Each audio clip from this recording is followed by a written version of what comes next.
In a homily that I heard when I was newly ordained priest, I was reminded that as Christians, the only thing that we are allowed to be radical about is love. To love God with all our hearts, minds, and souls, and to love our neighbors as ourselves.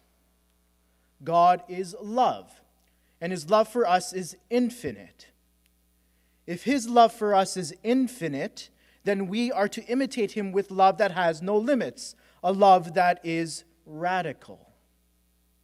This Sunday's gospel contains the most typical and forceful words in the preaching of Jesus that goes to the heart of this radical love.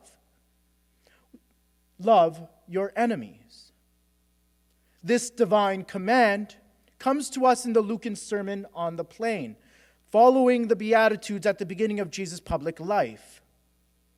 Emeritus Pope Benedict XVI, using very strong words, calls this passage a manifesto presented to his disciples, his model of life to them in radical terms.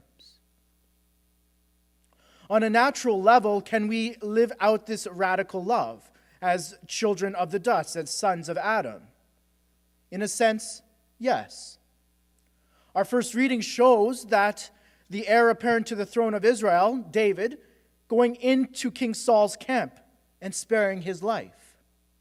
The context of this passage is that King Saul is jealous of David because of his rise in fame and wants to kill him. David is on the run with some of his soldiers and mighty men that he would have gone into battle with. David, for his part, knew that he was the heir apparent. He knew that he was the anointed one of the Lord to take the throne of Israel. So, what does he do? He doesn't kill King Saul because he could have, and he would have gotten the throne.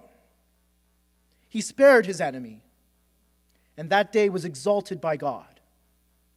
David trusted in the Lord's promise that he was the anointed one, and he didn't want to take that throne on his terms, but according to the plan of God. He shows compassion and mercy, just like the Lord is gracious and merciful. In another sense, we need God's supernatural gift. We need his grace to live this out. We need to be also children, sons of Jesus Christ, sons of the new man. Why? Because David was merely following the commandment under the Old Covenant to love one's neighbor, which meant, at that time, loving everyone within the covenant family of Israel, to which King Saul belonged. He respected that. He loved the Lord and therefore loved King Saul. He was just being faithful to the Mosaic law. But what God is calling us to with a radical love, a love to our enemies, needs more. Why? Because the sacred scripture reveals evil just continued to snowball. It got bigger and bigger. Violence begot violence, injustice begot injustice. So in the fullness of time, in order to tip the scales from evil to good, God sent his only begotten Son into the world. And in his preaching and in his life, Jesus wasn't calling us to be pacifists. He wasn't calling us to be doormats. Loving one's enemy, turning the other cheek, doing good to those who hate you, do to others as you would have them do unto you, doesn't mean being doormats and pacifists when we are encountering trials and tribulations and sufferings and persecution, violence and injustice. It means that we are to respond to all those things, to all that evil, with good, and thereby break the chain of violence, the chain of injustice. How do we know this? By looking to how Jesus responded to violence and injustice when he went to the cross. The man who was sinless, innocent, blameless before God and man, took on all that evil of the world, all the hatred, all the injustice, all the anger, frustration, resentment. He took all of that to himself, absorbed it into his person, and responded with, "Forgive them, for they know not what they do. In dying on the cross, Jesus broke the chains of sin and death and won for us the grace, the gift of God, to live out the divine command, to imitate him in his radical love. In order to imitate the radical love that Jesus calls his disciples to, we have to be convinced of God's love and power, to not be afraid to tackle evil with weapons of truth and love alone. This is where we get tripped up all the time, being both sons of Adam and sons of the new man, Jesus Christ.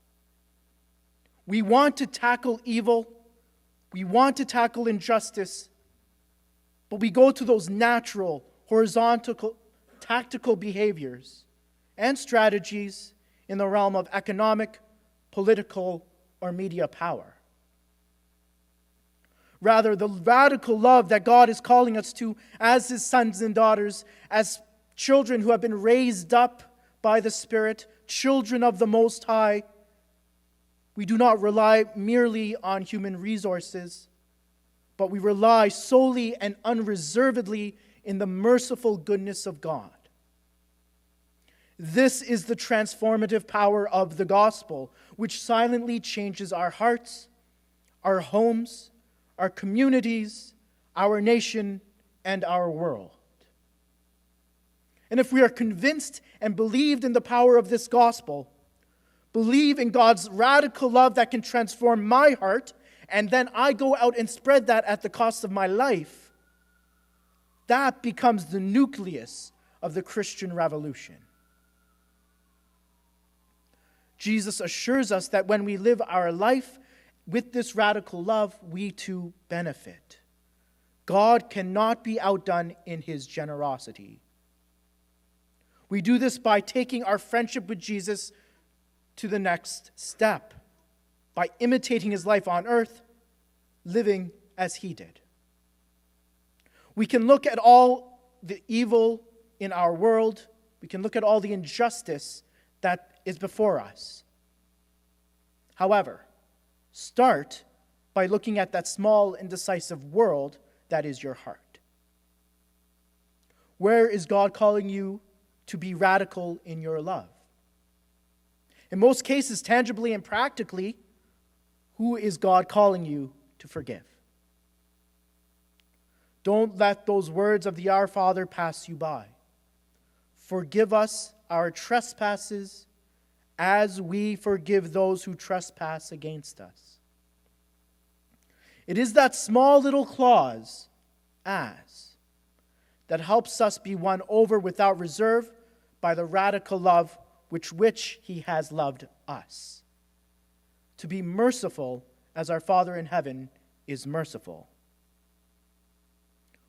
We do this so that one day we can live in eternal friendship with Jesus. It's experiencing a radical love that never ends.